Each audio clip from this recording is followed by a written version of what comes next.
आज के इस वीडियो में हम आपको बताएंगे कि किस तरह जब बुंदेलों के लिए मुगलों से मराठाओं ने भिड़ंत की थी और इसका क्या अंजाम हुआ था।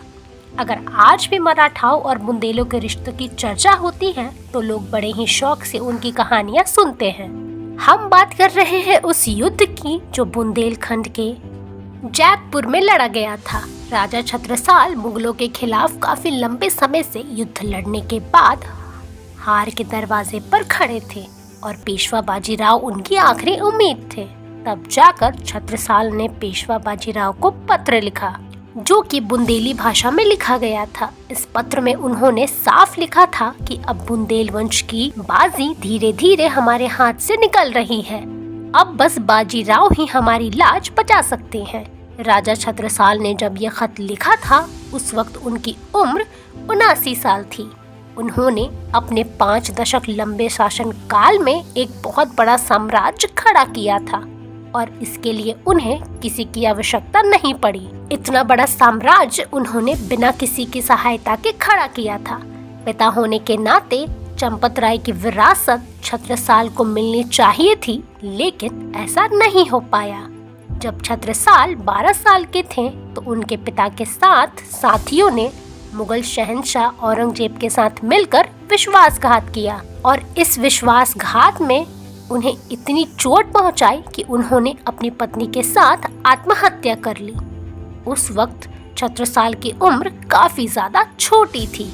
उस वक्त उन्होंने भाई के साथ काफी समय अकेले तो कुछ समय जंगलों में बिताया। जब छत्रसाल अपने भाई के साथ युद्ध कौशल सीखने के लिए राजा जयसिंह की सेना में भर्ती हुए तब जयसिंह मुगलों के अधीन राज्य चला रहे थे।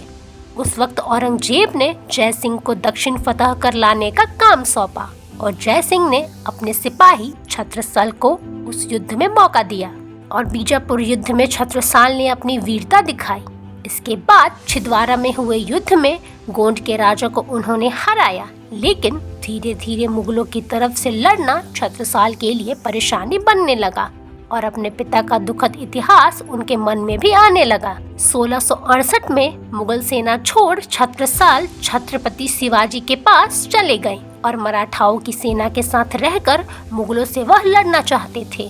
एक दिन शिवाजी ने उन्हें अपनी भवानी तलवार भेंट की और कहा उनका असली मुकाम बुंदेलखंड में है तो वह जाए और अपने मातृभूमि के लिए लड़े। जब वह वापस बुंदेलखंड आए तो वहाँ की ज्यादातर रियासतें मुगलों के अधीन आ चुकी थी और किसी के भी अंदर मुगलों के खिलाफ जाने की हिम्मत नहीं थी। तब जाकर छत्रसाल ने बुंदेलखंड की प्रजा में से ही सैनिक चुनने का फैसला लिया और शुरू में 25 पैदल सैनिक और 5 घुड़सवारों की सेना तैयार की। शुरुआती दौर में छत्रसाल की सेना में तेलीबारी, मुसलमान और मनिहार समुदाय के लोग शामिल थे। इसके बाद छत्रसाल ने पहला हमला अपने पिता से विश्वासघात करने वाले सिहरों के धंधेरों पर किया और धीरे धीरे छत्रसाल ने चित्रकूट से लेकर ग्वालियर तक और कालपी से लेकर गढ़ाकोटा तक सत्ता कायम कर लिया। बाद में पन्ना के गौड़ राजा को हराकर उसे अपनी राजधानी बनाया। ऐसी और जानकारी के लिए देखते रहे अच्छा जी.com।